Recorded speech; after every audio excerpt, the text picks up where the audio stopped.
Greetings all, Ferrariman601 here. What are we doing here? What are we doing here? Those of you who know sim racing definitely know what this car is already without me even having to introduce it.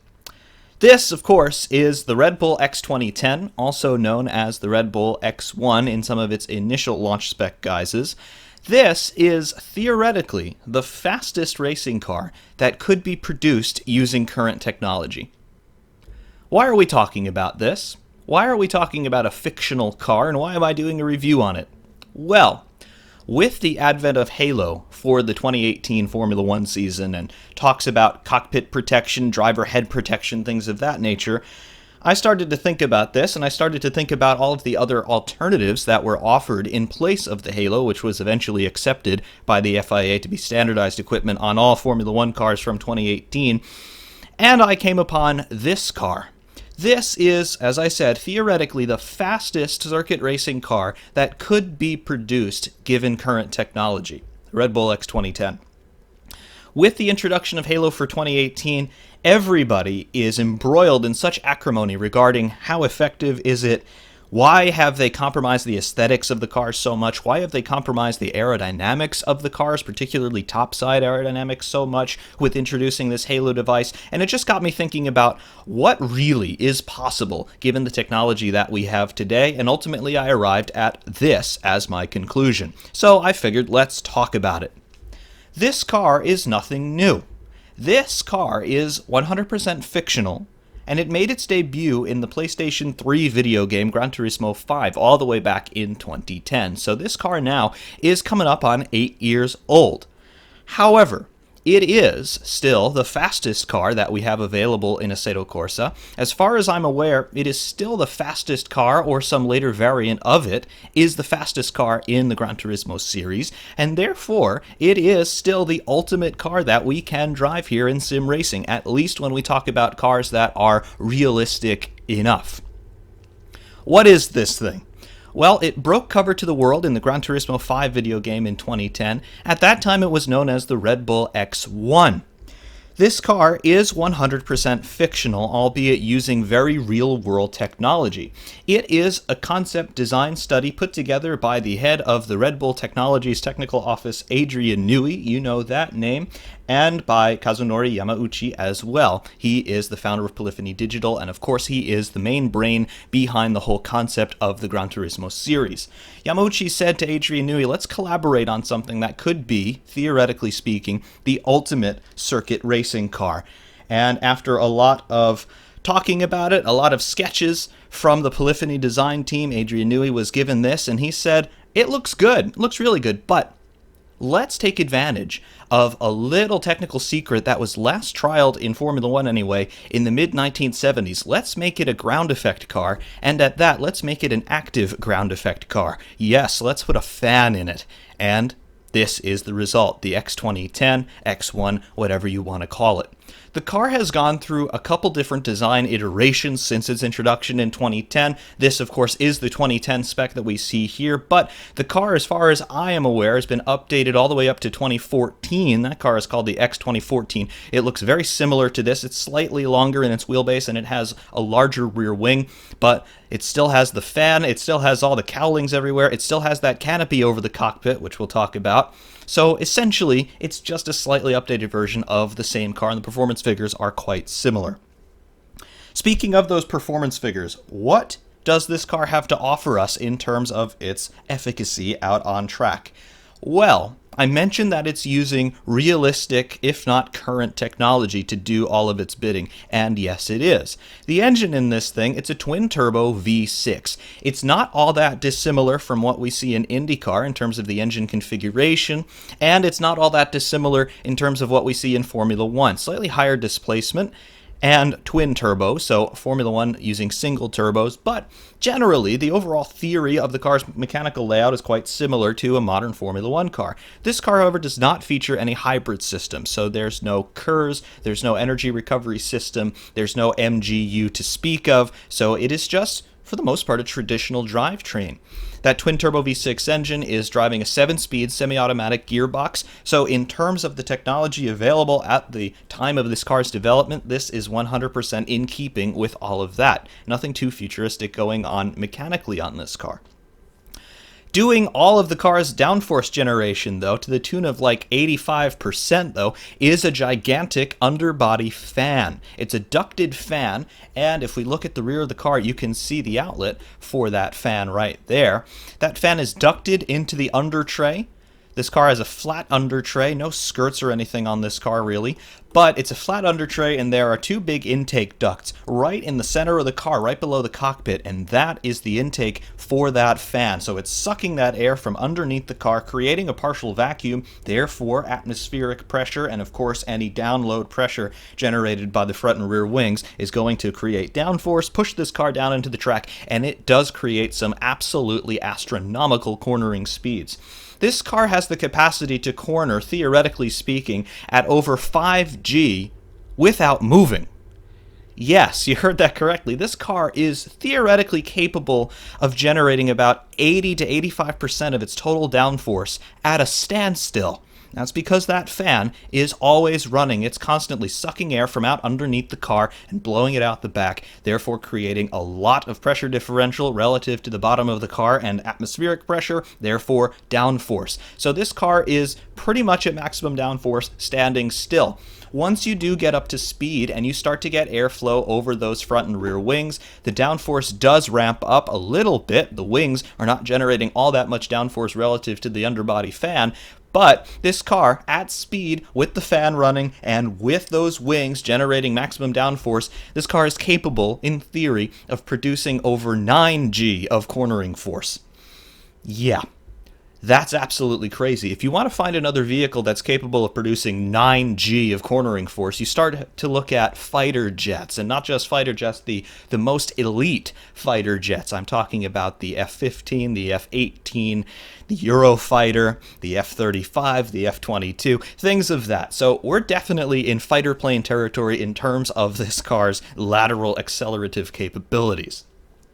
Be that as it may, what does that mean in terms of the theoretical possibilities of this car being produced? Well, it's not using anything that is overtly futuristic, really. The car's construction, it's all molded composites of some sort, probably carbon fiber, as we can see from a lot of the detail here. We can assume that the car has a molded carbon monocoque with, of course, some anti-penetration panels in the cockpit, I'm sure. All of the bodywork that you see is 100% carbon. Of course, the car features a lot of things on it that are illegal in most open-wheeled series. You can see that all of the wheels are pretty much 100% enclosed. The front end has these big fairings which integrate headlights, big wheel fairings to smooth out that airflow that would normally be sucked into the front wheels and generate all sorts of turbulence and drag. The rear wheels are completely valanced and covered with fenders as well, and the cockpit is enclosed. So this car definitely does not adhere to any of the regulations in modern open-wheel racing, but looking at the tooling, the technologies, the materials, and the construction, nothing about this car is particularly futuristic. It is all theoretically possible today. I think that was one of the design criterion that Adrian Newey had for designing this car. He didn't want it to be some sort of future concept study. He wanted it to be realistic enough to be believable, and certainly it is. Looking at the rest of the car, you can definitely tell that, well, it is based on a modern Formula One car. We have a clearly defined front wing, we have a nose, we have side pods, we have a rear wing. Nothing is particularly foreign in terms of the car's layout, mechanically, aerodynamically, or otherwise. So, yes, it is a near-future design study for sure. In terms of the cost of something like this, I believe Adrian Newey estimated at the time that if he got the green light to produce a car like this, from all of the initial production sketches to the tooling to the manufacturing and assembly of everything, perhaps they'd be looking at a budget upwards of 25 million US dollars back in 2010, so we can adjust that for inflation if we want. Basically, we're looking at something that would cost about $30 million plus in today's dollars to produce and actually get out there to do a lap. Now, to get this car to do a lap, Could you find somebody crazy enough to drive it? Well, yes, you could. Just ask any Formula One driver, past or present, and I'm sure most of the IndyCar guys and even some of the NASCAR guys would say, yeah, I'll have a go. But we'll return to those cornering forces. It is theoretically capable of 9G plus in high-speed corners. Fighter jets have systems integrated into their electronic control systems that detect those high G loadings, and if they're sustained for a long enough time, they will cancel out the pilot's control inputs and bring the plane back into a straight and level trajectory. Why? Well, if you are pulling 9 Gs for any extended period, particularly if you are not trained to deal with those forces, if your physical condition is not good enough, you're going to black out. Quite simply, the blood is going to rush out of your brain elsewhere into your body, and you're going to black out. You're going to lose consciousness, and of course, whether you're flying an aircraft or driving a racing car, losing consciousness is not exactly conducive to success. So, with the cornering speeds that this car is capable of, is it even theoretically possible to get a human being to remain conscious over the course of a lap at full speed? Maybe, maybe not. The driver would probably have to wear some sort of a G-suit. This is another thing that we can borrow from aeronautics, particularly fighter jets. It's a G-suit where it can inflate and deflate to put pressure on different areas of the pilot's body to try and keep blood from rushing out of his head. They do have some pretty good effectiveness, but you've got to remember, a fighter plane, for the most part, we're talking about vertical G loading, whether it's through a banked corner or a very quick ascent or a very quick descent. We're talking about vertical Gs, positive and negative. In a race car, we're almost entirely talking about lateral G and to some extent longitudinal G, but very rarely are we talking about any appreciable vertical G. The point of a race car is to stay on the tarmac, of course. So could even a fighter pilot's G-suit be adapted to help a driver cope with those cornering forces to avoid that blackout condition? I'm not entirely sure. But I'm sure that if this car were to be built, somebody out there would be more than willing to give it a go. Anyway, United Racing Development put this car out at the end of 2015, as we mentioned before. Let's take a look at what they have done with it. You can see here from the front end that, as I've said, we're not talking about anything that's particularly foreign to us. We have a very clearly defined front wing. You can see that it's not much of a wing. It's a single main plane wing mounted on pylons between these two outboard fenders around the front wheels. Most of the downforce generation, once again, is occurring underneath the car, courtesy of that underbody ducted fan. So the wings on this, although they are somewhat substantial in their size, they're not all that substantial in terms of their downforce generation. So we can see this front wing. It is just a single main plane wing. Looks very simplistic considering the 2010s when this car was designed, but we have those flaps on either side of the nose where the angles could be adjusted to generate more or less downforce purely mechanically there. Across the front end of the car to either side, we have these fairings that we have mentioned before. Some design traits on them are borrowed from LMP1 cars, definitely. You can see here that we have a reference plane right at the bottom there, this little duckbill spoiler, you can call it, that's immediately presented to the airflow as it comes across the front of the car. You can see just below the headlight here we have some of these scoops, air dams, turning vanes, whatever you want to call them, just below the headlight to help spill that air around the front end, mitigate as much drag as possible. And then as we move rears on the fender, here's the front wheel. It's completely shrouded here behind this fairing, Bridgestone tires obviously, as you can see on this car, and that's just to mitigate the turbulence that is generated by having an open-wheeled racing car. Yes, we like open-wheelers. They're very cool, they're nostalgic, they're very important for historical reasons that Formula cars remain open-wheeled, but they are not the best solution aerodynamically, so Adrian Newey, given the opportunity, has sealed up those wheels with these big fairings and wheel shrouds. Very cool. Moving to rears, here's where we really start to play. You can see these big extractor gills from the just rears of that left front wheel, and there of course is an identical section on the right side of the car. This is to help the air spill from between the area of the nose around the suspension and get it ducted toward the radiator inlet as well as around the side of the car moving toward the rear end. Really cool idea, looks very dramatic, and of course it would be quite effective. Moving back to the front suspension, you can see very conventional here. Double wishbone push rod on the front. No pull rods, none of that. Double wishbone push rod. The same as we still see in Formula One today in 2018, so definitely very realistic. Of course, the dimensions on everything, not at all complying with the Formula One regulations either of 2010 or of 2018, but the overall general theory of operation is the same. Also interesting on the front suspension, you can see that this is not quite a zero keel concept. We do have a slight keel on the car. You can see the lower suspension wishbones, at least the forwardmost wishbone, it does connect to a little bulbous protruding section here on the bottom of the monocoque. That is a keel.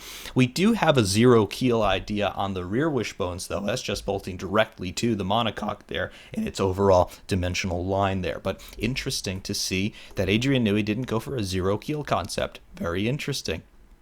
Moving the rears, you can see these big winglets here just connecting those fenders to the monocoque. That's not a suspension element, that is just part of the aerodynamic treatment on this car. Very cool. The fenders, of course, are fixed structures. They will not move with the front wheels, so you want to maintain as consistent a ride height as you possibly can, and those big carbon winglets there just conditioning the airflow, splitting it in half basically. Half of it going toward the radiators and half of it going around the sides of the side pods. Speaking of the side pods, let's move our rears. You can see the front end and top aero treatment of the side pod, very smooth, very sculpted. And then as we move along the top side of the car, you can see these big gills here. These are air outlets for the radiators. Of course, the radiator intakes are pretty much in a conventional place, as we would expect to see them on a modern Formula One car. And you could very clearly see that they would exhaust out these gills here. There are no turning vanes or chimneys here for those radiator outlets. They're just gills, louvers cut into the top of the bodywork. That's probably to mitigate drag, I would guess. Moving to the midline and bottom bodywork on the side pods here, you can see very clean. We don't have turning vanes back here either, just very smooth. This car capable theoretically of top speeds approaching 500 kilometers per hour, so definitely low drag is the way to go. Moving toward the rear wheels here, not a great angle on them, but just look toward the rear, and you can see that we have a secondary intake. This, I would think, is a diffuser intake. There's no reason to bring air into the rear wheels themselves. That would just slow the car down, and of course you don't want to create lift at high speed, so that little intake there is just to route air toward the rear of the car and get it to spill around the conventional diffuser. You can see the hole there on the left side of the screen from the rear, and that is just piping air through the rear section of the car, generate a little bit more passive downforce that way. The rear wheels, you can see here, they're just shrouded here with these carbon panels, again to mitigate lateral drag. At the top of the rear wheel fairings, we have these gills again just to help some excess air spill out and mitigate lift effect. And then the rear section of the car. Here is that big fan, this is the exhaust outlet on the fan. So the air is being blown out from this angle here. There's no suction coming from this direction. It's all being blown out of the rear at this point. Around the fan, we have these big diffuser tunnels. They're fed on either side by those holes in the rear bodywork, and then at the bottom, we do have a little bit more of a conventional diffuser treatment. It's a single level diffuser from the bottom, and then we have a secondary diffuser around the midsection of the car. Very, very cool stuff. From the rear, the top side bodywork, you can see twin exhaust outlets, much like we saw on Formula One cars all through the V12, V10, and V8 era. These, of course, are the turbine exhaust from the V6 engine. We're not really blowing anything with the exhaust. There's just no need to, given the amount of downforce that this car produces, not only at speed, but even at a standstill. So the exhaust at this point, we're just trying to get it away from the car as quickly as possible. Looks like there could be a little bit of exhaust interaction with the beam wing here on the rear wing, but aside from that, it's not really an important part of the car's design. Rear wing here, very simplistic, I would say. It's a double main plane, no DRS or anything on it. DRS wasn't a thing yet when this car was designed, but just a double main plane there. You can see that slot gap. Very, very cool. In terms of what URD gave us, as we've been looking at this model, you can see that there's great detail on it, great textures, great paint, great reflections, no problems with the model whatsoever. The cockpit, though, This is the most interesting part of the car as far as I'm concerned, because you can see that we have this clear canopy over the cockpit. We have no halo, we have no aero screen, none of that. We have a fighter jet style canopy over the cockpit on this X2010. It's a very elegant solution, yet a very simple solution all the same. It does not obstruct the driver's vision at all. It does not obstruct any onboard cameras. It does not obstruct the TV camera's view of the driver. It's just beautiful. Very simple and very effective. We can open the canopy up and take a better look into the cockpit. And there you go. You see the cockpit is sorted pretty much like a modern Formula One car. It's a single seat. You've got big cockpit anti-penetration panels on either side of the monocoque. You've got a lot of head protection in there laterally for the driver. Of course, you've got the molded carbon seat, the normal 6-point harnesses in there, and you've got the steering wheel. Let's go in. Flying in very gracefully here into the X2010, and here we go. We'll be sitting slightly higher in the cockpit when we drive the car, but more or less this is the view you can expect. Molded carbon all around, nothing too fancy. You can see how low we actually are. We're kind of submarining in the car right now. But great seat belt textures here, great seat textures themselves. And then, of course, along the sides of the car, you've got that wonderful carbon texture all throughout. Very, very cool. Steering wheel, it looks pretty par for the course as far as we're concerned now in 2018. This was somewhat new. I remember in 2010 when this car was initially developed and unveiled in Gran Turismo 5 because the steering wheel has that LCD on it. Now, of course, that's par for the course in Formula One, and it has been for quite a few years now. But when the car is alive, the steering wheel will display a whole bunch of information for us. So we'll see RPM, we'll see speed, we'll see lap time, we'll see fuel level, things of that nature. We'll also see shift lights across the top of the steering wheel. Across the binnacle, so above the steering wheel and farther forward, you can see that we have a little glass panel. That is a HUD, a heads-up display, and that'll show us critical information like gear, speed, and a graphical representation of engine RPM. So quite good instrumentation in this car. If we close the canopy, you can see our sight lines are virtually unchanged, just a little bit of a bezel around the bottom surface of the canopy where it mates with the monocoque, but basically your sight lines are uncompromised. You can sight the car very nicely around those front wheels and front fenders. Very good. You can also see that we have rear view mirrors in this car. Now, across the bodywork on the exterior, you notice that there are no mirrors to speak of, and that's true. What those rear view mirrors are actually displays. They are screens that are showing us a live feed from cameras facing rearward on the front fenders. And they're piping that video feed in pretty much real time so that the driver can see what's around him, really doesn't even have to turn his head, which would probably be pretty difficult to do anyway if you're pulling 7+ Gs in a corner. So all that information is right in front of the driver. Again, this is technology that is realistic, and it's even being employed. It's been employed in Le Mans for a long time, LMP1, and even some of the GT cars now using those cameras in lieu of rear view mirrors mounted on the exterior surfaces of the car, and even road cars now using cameras to monitor what is around the car, either giving that image to the driver in the cockpit or integrating that data with a blind spot monitor sensor. And of course, all of this stuff was still pretty new in 2010, and it was integrated here on the X2010. Very, very cool.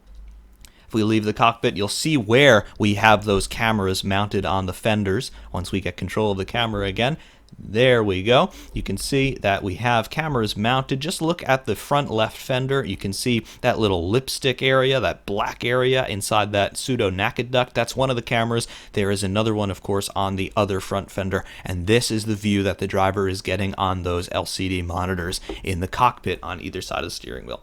Very, very cool stuff indeed.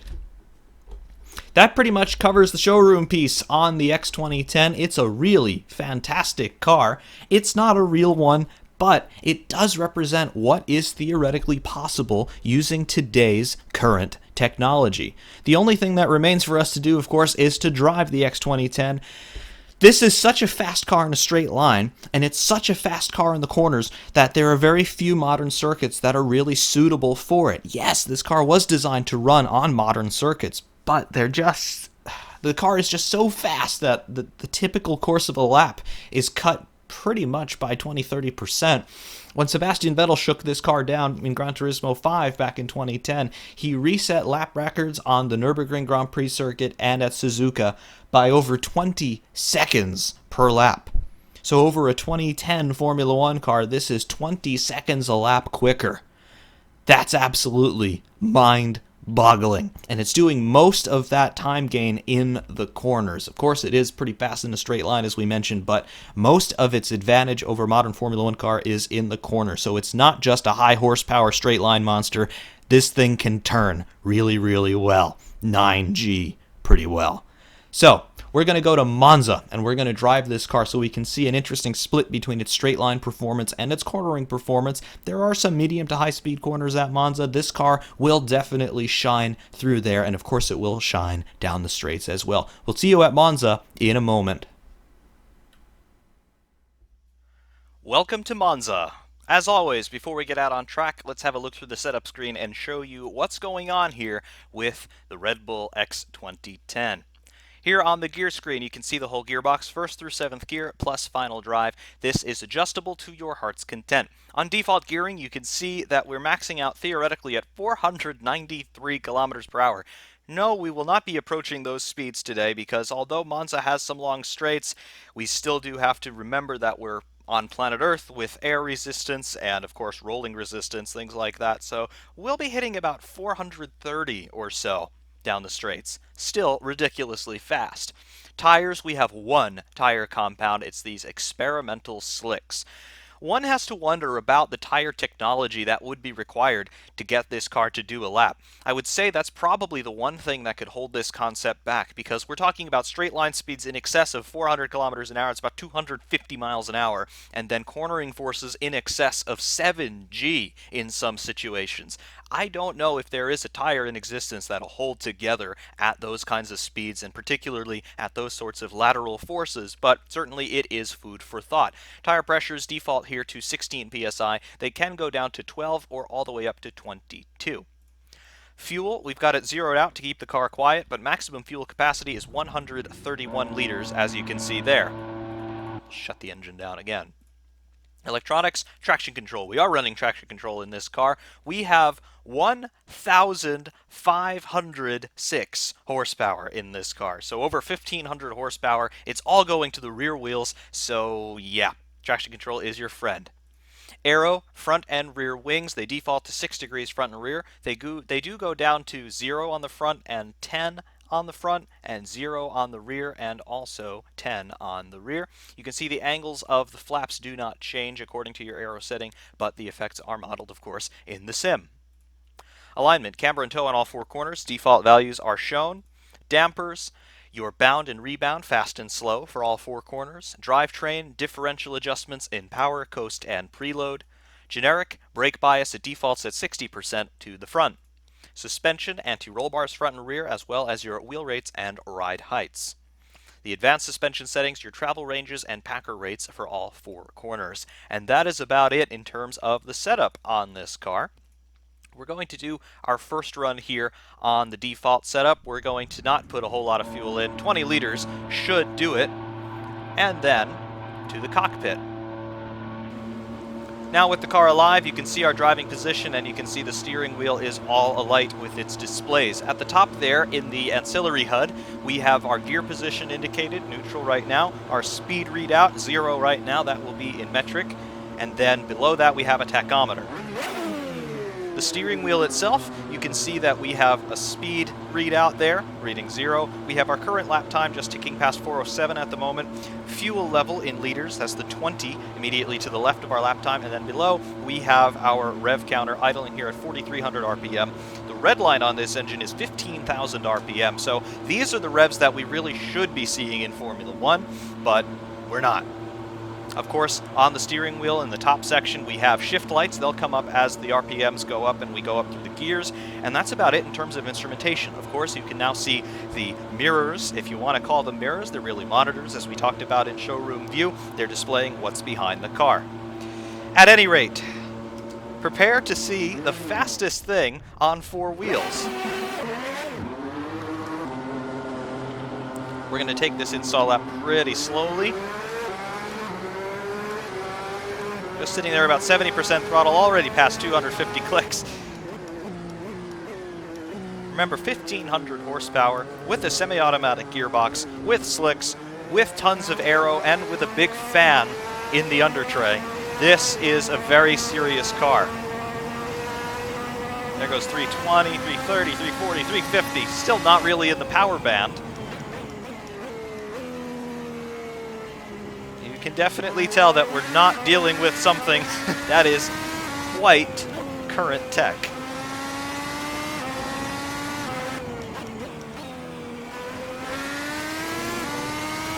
Full revs. 400. 420. Just touching 430 there in the braking zone for Ascari. Full throttle all the way through Ascari. There is that underbody aerodynamics coming into the equation. That fan sucking all the air from underneath the car, blowing it out the back. We basically got a vacuum underneath the car, and you can see the cornering forces that we're already generating here. 400 kilometers an hour. Will we make it into 7th gear here on default gearing? No. 150 meters before the first chicane. Ridiculously fast, as you can see. 20 seconds into the lap, already down to the second chicane. And I'm still really not approaching the limits by any means.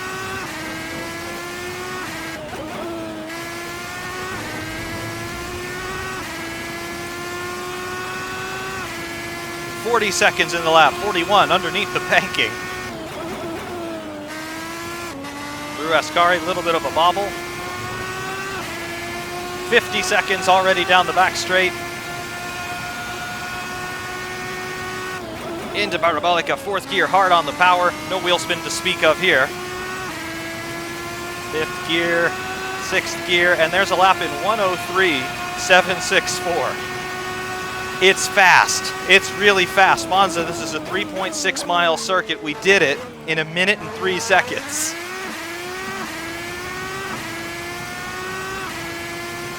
It's intense. It is very, very intense, as you can see.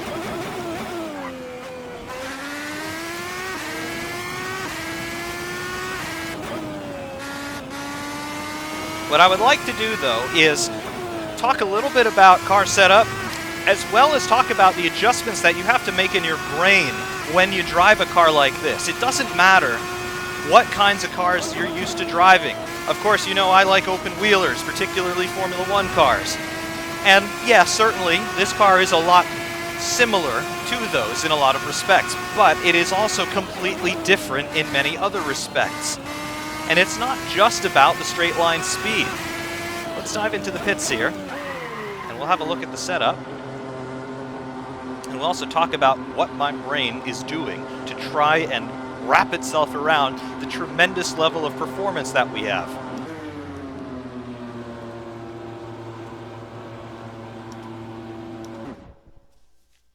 So back to the pits for us, and we'll start to discuss things. Yes. So you can see that I put 2 setups here on the car in custom setups. This one was the first one that I did. This completely cuts out the wings. The wings are zeroed. Now, you might think that this is suicidal, and it would be in a conventional wing car, but remember, we're not dealing with a wing car. We're dealing with a fan car. We're dealing with a ground effect car. We're basically dealing with a car that works like a hovercraft in reverse. A hovercraft is trying to blow air into the undertray to create a cushion over which the vehicle can ride. This is doing the exact opposite. This is sucking all the air from underneath the car, thereby creating negative pressure and thereby creating a whole ton of downforce. What that means is that your downforce is not at all proportional to the speed that you're doing. When you're driving a modern open wheel car with big wings, you know certain corners can be taken at certain speeds, but at other speeds you can't go around those same corners. It's a little bit of reverse psychology that happens in a conventional open wheeler, that the faster you go, the more grip you have. And if you are going a bit slow and you try to go through a corner and you get tons of understeer, You might think, well, there's no way I could possibly go quicker because the tires are giving up already. But you find with a few more laps that you can carry more speed into the corner and the car actually feels better. The car starts to hunker down on the tarmac, you feel the tires bite, and you could feel that download happening across the top side bodywork. That sort of psychology does not really apply in this car. Yes, the wings do function in a conventional manner, but they are not producing the vast majority of your downforce. That fan is. And what that fan does is it produces all of the car's downforce, effectively speaking, at a standstill. And when you've got the wings zeroed out like this, the fan is producing pretty much 100% of the car's downforce, which means that you have maximum grip from zero, basically, meaning that the car can load its tires up to its maximum capacity at a standstill. And the tires are already loaded at a standstill. So this takes a little bit of reverse psychology in another sense to try and wrap your brain around. However, you will find that the most difficult thing to do is adapt that sort of thinking into the way you approach slow corners. Let's go out and demonstrate something like that right about now. Remember, I have no wing on this car, so we're 100% dependent on what that underbody fan is doing. The wings are effectively just cleaning up the airflow for us. They're not really generating much in terms of downforce.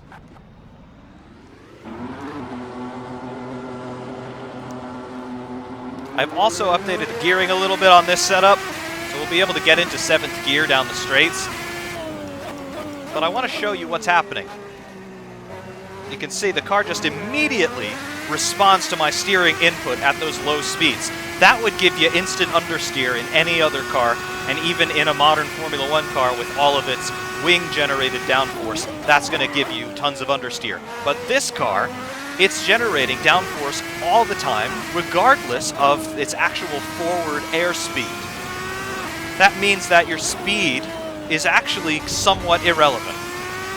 That fan is running at a constant velocity, meaning that the speed of the air underneath the car, in terms of its being evacuated from underneath the car, is constant. Therefore, the speed of the car doesn't really matter. The side effect of this is you might find yourself braking way too early, and therefore you wouldn't even begin to approach the envelope of the car's grip.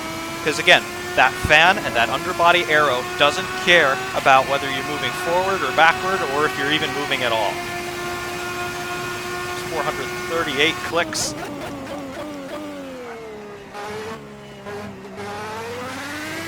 $60 an hour or so through 90-degree bends. Yep, it'll do it. Just think about it, about 60 miles an hour, 100 kilometers an hour. That's the speed that most motorways are running at. And you would never even dream of going around a 90-degree corner, particularly a very tight one, at 60 miles an hour. Yet, this car wants to do that. In fact, if you want to be fast, you have to do that. That takes a bit of adaptation for your brain to get used to, because this car just gets you to break all kinds of rules which become second nature to you after you've been driving open-wheelers in particular for a long time, but really any kind of car. You just don't approach tight corners at speed. But that's what this car does. And that's also where all of those very high lateral Gs come in. Again, we can hit 9 Gs lateral. It's insane. The straight line speed, as you can see, it's quite high, if you want to say that a little bit judiciously, but the straight line speed in and of itself really isn't that big of a deal. There are conventional cars that can hit these kinds of speeds. I mean, it would take them a little bit longer in terms of distance and time to reach those speeds, but it is possible. Back at Le Mans, before the chicanes were put in down the straight, it wasn't all that uncommon to see 390, 400 clicks. So the straight line speed is certainly not something that's out of this world. It has happened in the past, and I certainly hope it does happen again. But it's the cornering speeds that really take your brain for a trip. I mean, no wing on the car, and I'm still able to stay above 250 clicks through Ascari. Normally in an open wheeler of the current vintage, you'd be around 190, 200 clicks in Ascari, 50 kilometers an hour faster in this car. You can see that not having wings on the car is hurting our lap time a little bit. That last one was a 105.393. Remember, we did a 103 on default setup, but For having no downforce in a traditional sense, it's really, really, really quick. And also we're demonstrating that, yeah, this car can generate 100% of its downforce from the fan and still produce quite a good lap time.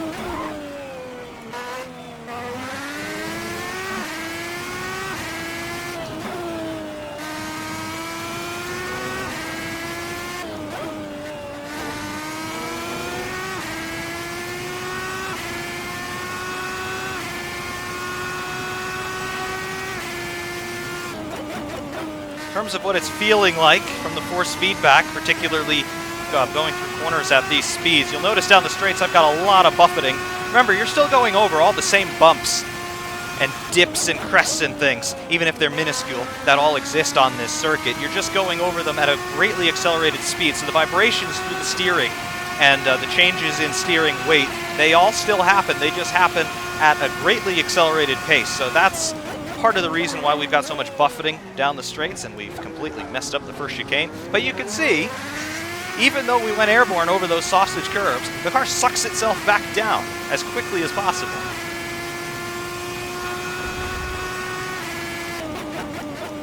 Got 3 liters of fuel left.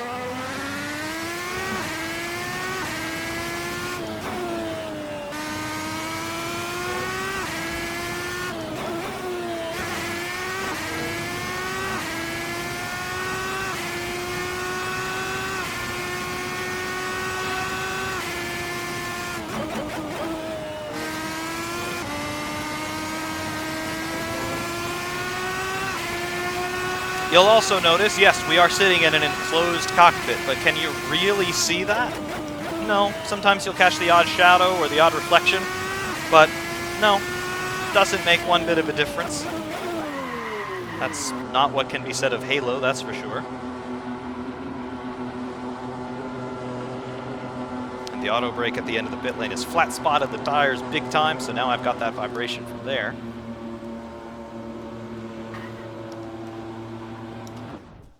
However, taking the wings off the car, it does impact performance, but not all that much.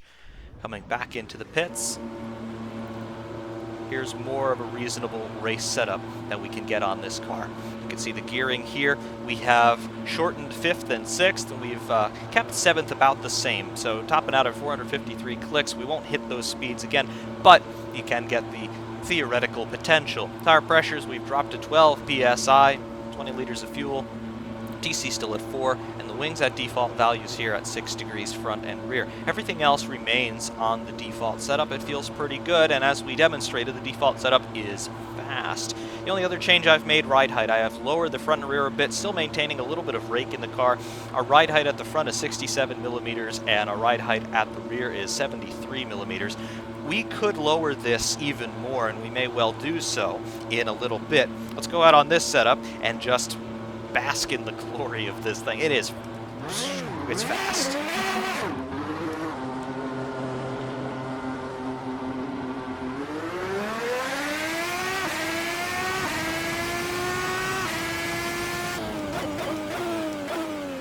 $120 clicks. Yeah, just throw it in. Doesn't matter.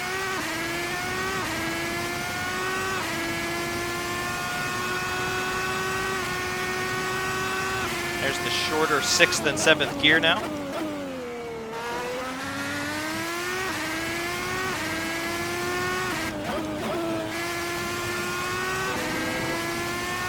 $330 clicks between the Lesmos. Coming down underneath the banking. 411 underneath the banking. Ascari. 300 on the exit.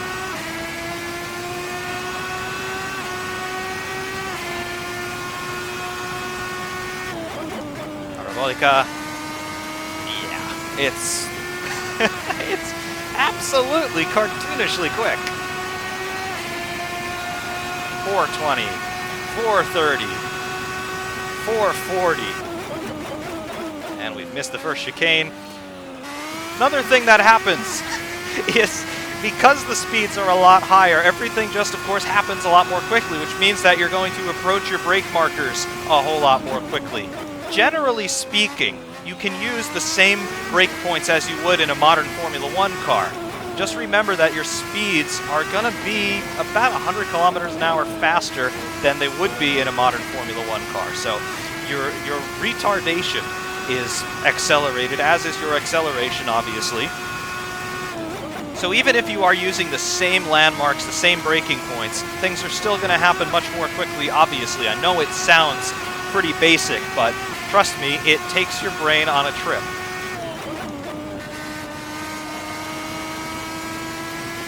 Of course, all of the other things that normally happen in a race car still apply here. You can still get understeer, you can still get oversteer, you still have to deal with fuel consumption and tire wear and all that kind of thing. Remember, we are talking about realistic near tech, so we still have those scourges of race car experiences to deal with.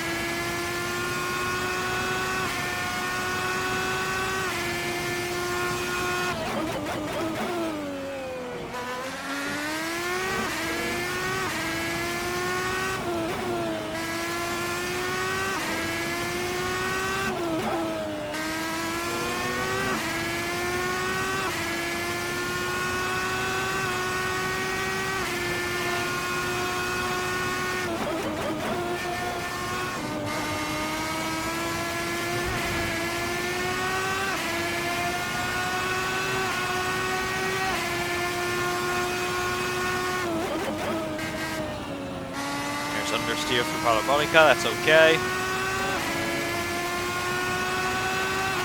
104, 300. Oh, the lap times are ridiculous.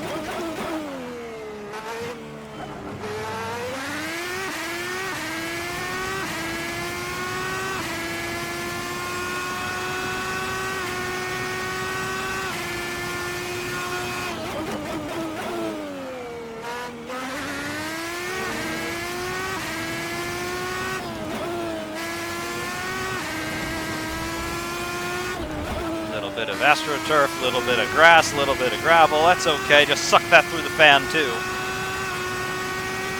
That does lead me to an interesting technical question, though. What happens if those ducts get clogged underneath the car by going off track and sucking in sand and dirt and gravel and grass? I would think that would impact performance quite significantly. Now, I don't doubt for a moment that the fan is exerting enough pressure in terms of airflow to just suck all of that stuff through the car and shoot it out the back. But some residue would be inside those ducts, undoubtedly. Also, what about rolled up rubber on the circuit? Could that get into the works and gum things up? I don't doubt it.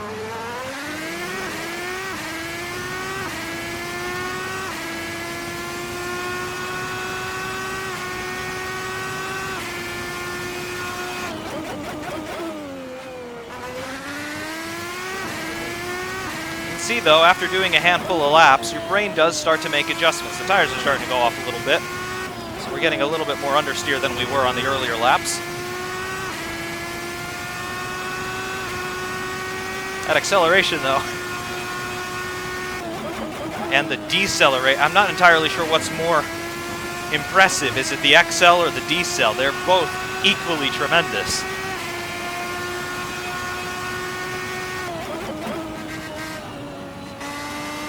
Worst understeer is through Parabolica, no question about that. 103.684. Just looking at that speed readout, 444 kilometers an hour. And when you bounce it into the air, of course, that doesn't work. In terms of steering weight, though, it's not too light and it's not too heavy. It's pretty near the sweet spot, at least as far as I'm concerned with my personal preferences. Force feedback is very quick. It feels appropriate. You will notice, as we mentioned before, there is more oscillation down the straight. Some of that is aerodynamic effects, and some of that is just the car is bouncing across the road so much more quickly than it normally would in another kind of car. So you will get more high amplitude vibration through the steering, even down the straights. Just deal with it as best you can.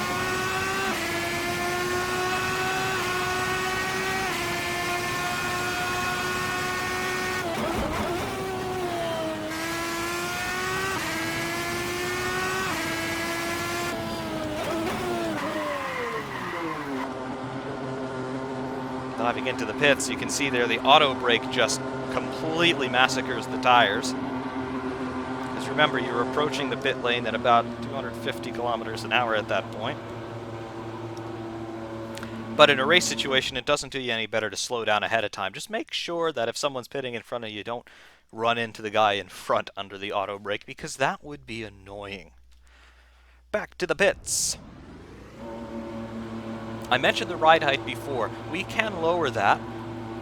If we lower that to 0, you'll notice the front ride height goes down to 57 millimeters. If we lower the rear ride height down to about 15, you'll see that it now is at 63 millimeters. I do like to have rake in a car, but at these high speeds and at this downforce level, particularly with the downforce being applied symmetrically across the car, rake doesn't really come into the equation anymore. Yeah, you still have to deal with it in a weight balance and weight distribution sense, but most of this car's weight is actually downforce at this point. We have a gross weight of 545 kilos, so it's a bit lighter than modern Formula 1 cars, and particularly the 2018 cars, which are well over 700 kilograms now. So we've got about 115, 120 kilos less weight than a modern F1 car, but we're talking about many times the car's physical weight in downforce, even just with the fan. And when you're at speed and you've got wing dialed into the car weighs several tons. So the rake doesn't matter so much. The suspension is in so much compression that, you know, you're basically flying an aircraft.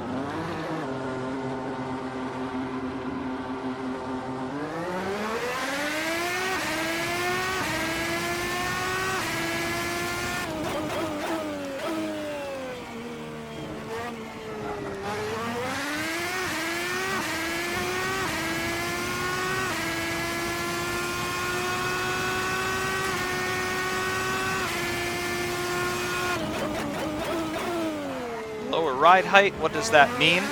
Well, just like it does in a traditional car, particularly a car that's got a flat bottom or with some sort of diffuser, the closer you can get the car to the tarmac, the faster the rate at which the air is going to flow underneath it. Faster moving air exerts lower pressure than slower moving air. Therefore, you're going to have an increase in downforce, provided that you're not running so low that you're going to be scraping the tarmac all the time, and that'll just cut the airflow to 0 and you'll have no downforce.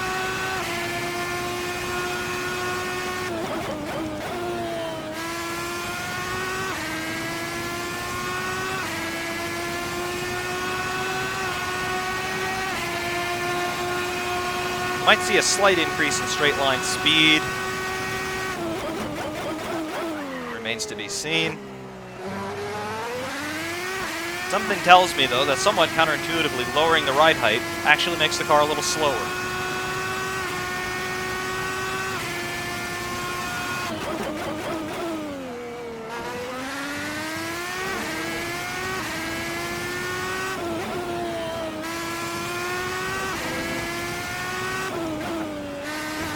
Ah, yeah, there was oversteer. I told you all those forces still apply. They just happen a lot more quickly. You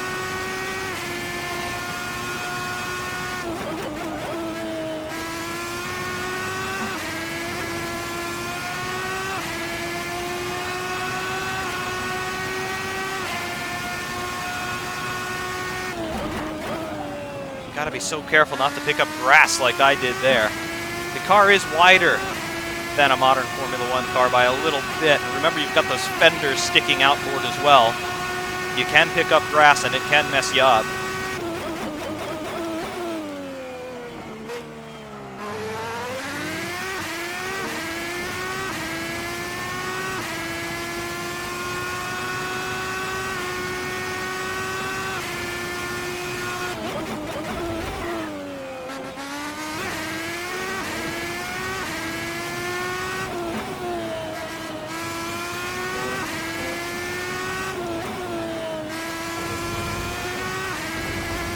Ah, very, very messy. The other thing that happens in this car is when you do get snap oversteer, whether it's because you've hit the grass or you've been over a curb too hard or whatever, you want to resist the urge to correct it with too much opposite lock.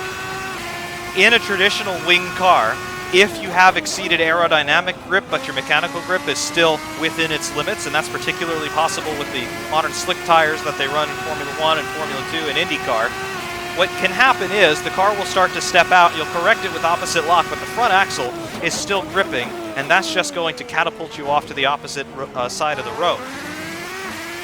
In this car, that effect is multiplied because you really are never going to exceed the aero limits of the car. You will exceed the tractive limits, the grip produced by the tires, but the aero limits are effectively non-existent. I mean, yes, at some point, the fan will not be able to generate any more flow underneath the car, and the wings won't be able to generate any more downforce given their settings, and yes, you can exceed that, but in terms of the overall performance envelope, you're not even really approaching it on pretty much any modern circuit.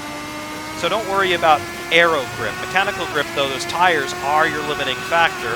On the next run, we're going to bring up the tire screen and show you what's going on with them. I imagine the temperatures are quite high and the wear rate is quite severe.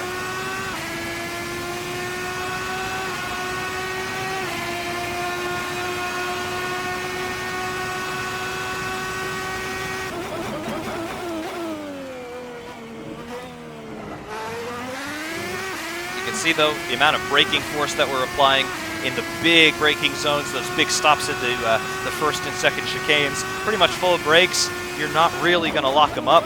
Cadence braking is encouraged.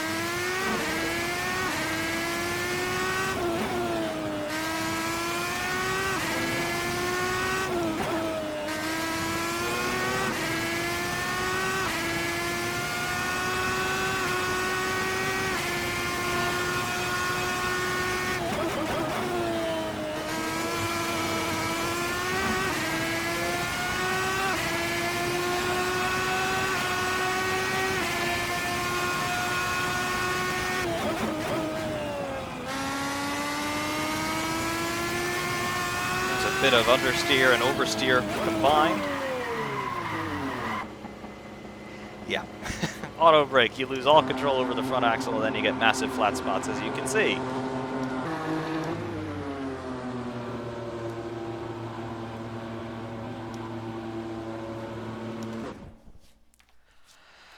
Yeah, it's a workout. It really, really is, particularly a mental workout, as we've been talking about. The car can just do things that shouldn't be possible.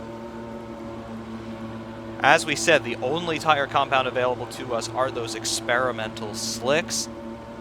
I'm not entirely sure what the specs are on those tires. I don't know what the slip angles are, what their ideal operating temperatures are, and things of that nature.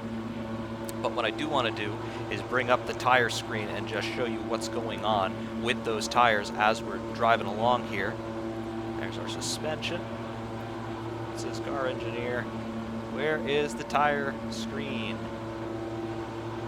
Cam editor. As you can see, I have the full test version of AC with all of the SDKs and things loaded up, so I've got access to all of these different screens if I want. Telemetry, slip angles, that might be interesting to watch. Setup, debug, not really important. Photo mode, not important right now. There's our tire screen. So we'll put that right down there next to our pedal trace. And you can see 80 degrees C on our core temperatures on all 4 tires, and 20 psi because the temperatures are up, and that'll raise your tire pressures a bit. However, just watch that screen as we're driving along. Front tires are getting colder, rears are getting warmer.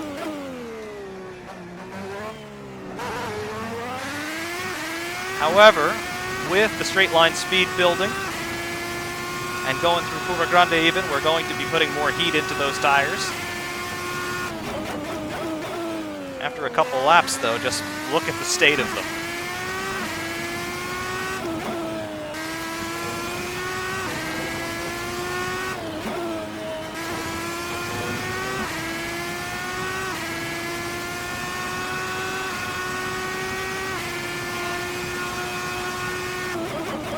The fronts do tend to tail off in their temperature down the straights, but in the corners you just put so much energy into them. The rears stay pretty constant. They're rising slowly over the course of the lap. And you can see the wear is already starting.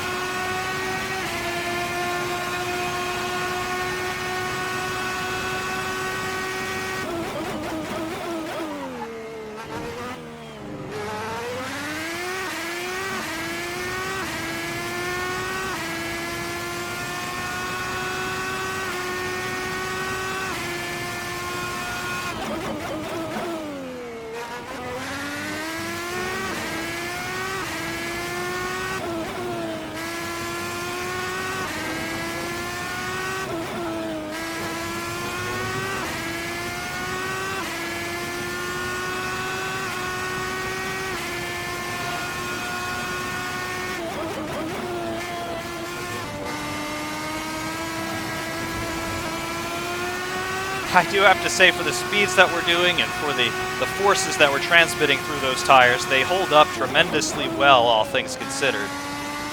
Again, the tire technology is probably the one thing that could hold this car back if ever it were to be put together and run in reality.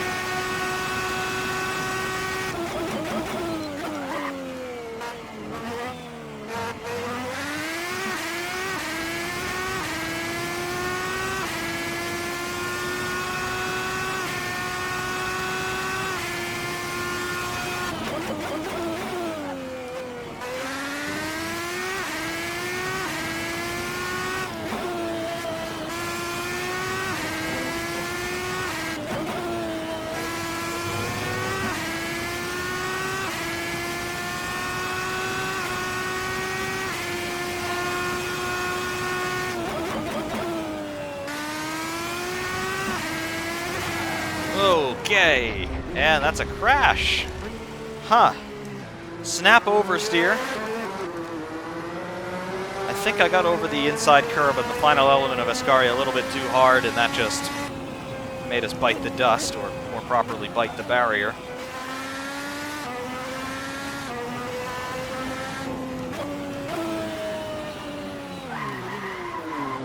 This might be a good opportunity for us to have a look at the damage modeling on the car. Rear tire is already into the yellow zone, but we're still nowhere near a tire blowout. Have a look at the damage modeling. There really isn't any. But you can see the front end of the car has gotten quite dirty over the course of the laps that we have been running. That dirt detail extends all the way down the side of the car. Basically all of the leading edge surfaces on the car have some sort of dirt modeling, and even the rear valances here. Very interesting to see. No dirt on the rear wing, though, from as far as I can discern. Anyway, I think we need a pit stop to fix all of this. Just repair all the damages.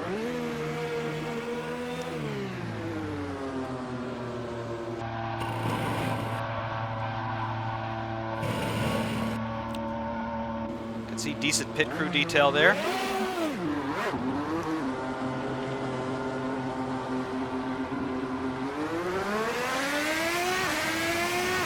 Raise the tire pressures to 16 psi now. You see we're reading out at 24 psi down in our tire information screen. Of course, that's due to the difference in core temperature between ambient and what the tires are currently sitting at.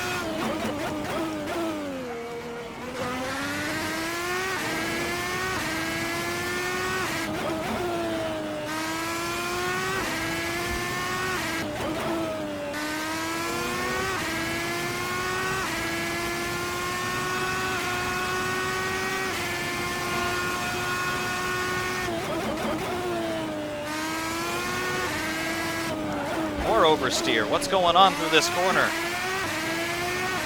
This didn't tag the wall that time.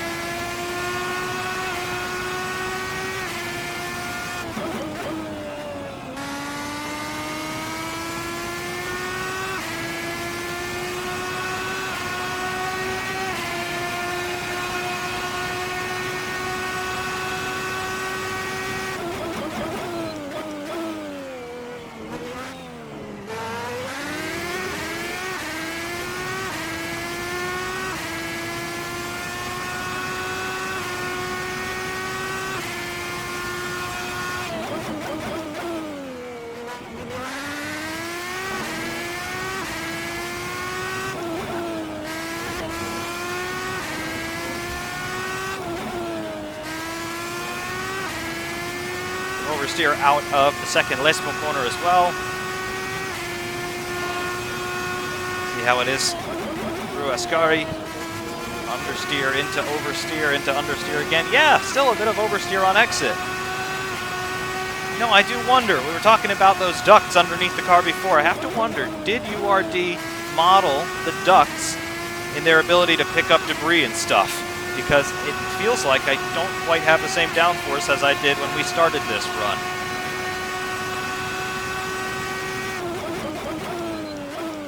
Of course, this is just speculation on my part. I don't know if this is accurate or not, but something feels a bit different at the rear.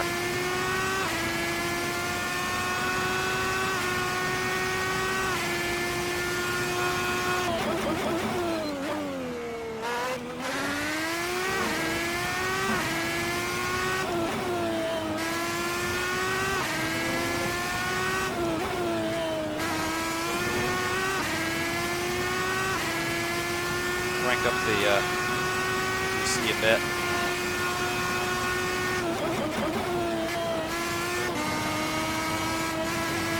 Yeah, it seems to help it a little bit.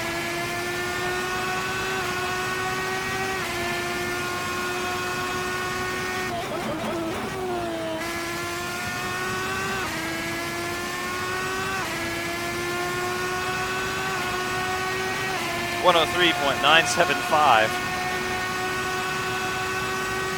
445 kilometers an hour.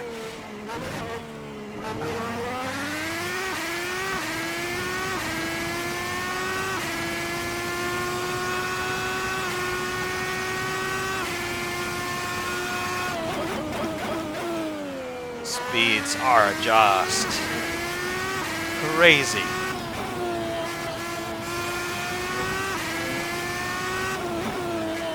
Would it be possible to get this car built? Sure. Would it be possible to get this car running? Sure. Would it be possible to get this car around a racetrack? Sure. But would it be possible to get a driver to do this at full speed and maintain consciousness through most of the corners? I don't know. Like we talked about in showroom view, the driver undoubtedly would have to wear some sort of G-suit analogous to what you see in fighter jets, but like we talked about vertical and lateral G, those G-suits are designed to work on vertical G, not necessarily lateral G. So could you make a G-suit to help a driver withstand lateral forces like that? I don't know.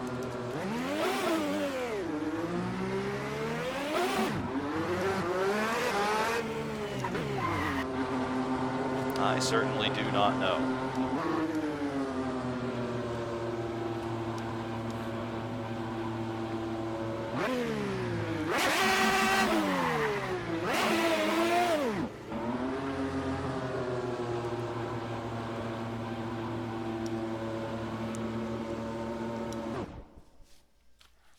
At any regard, that is the Red Bull X2010 or X1 by URD.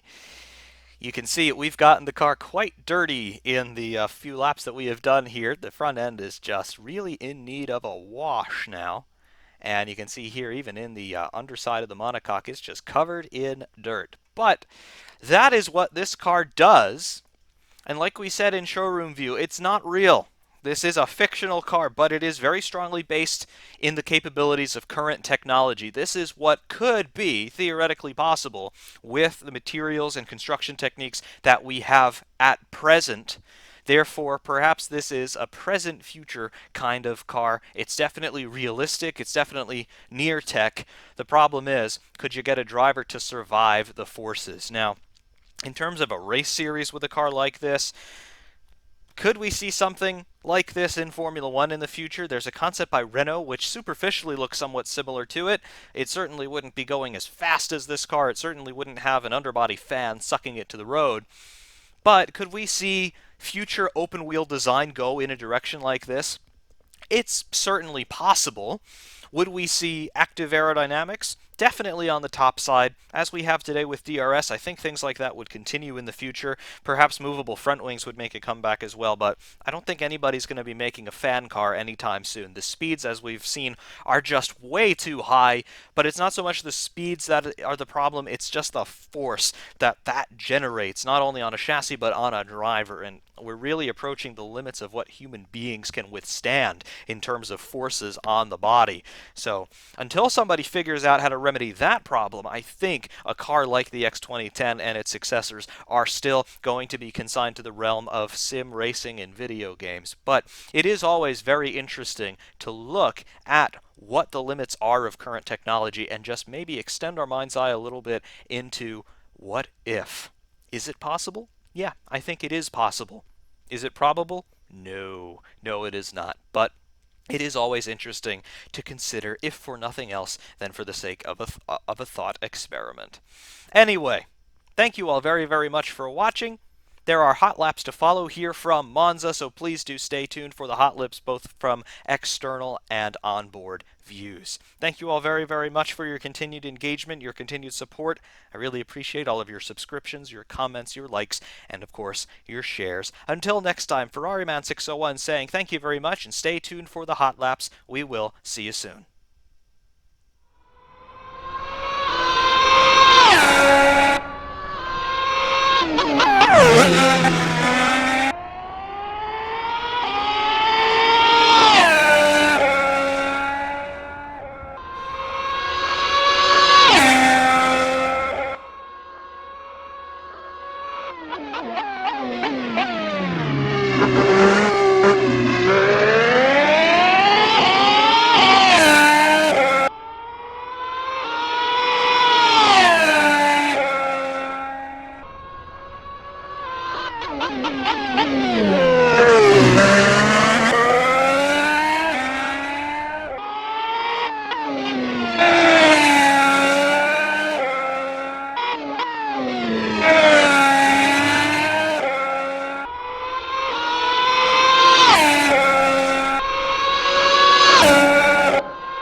Hey!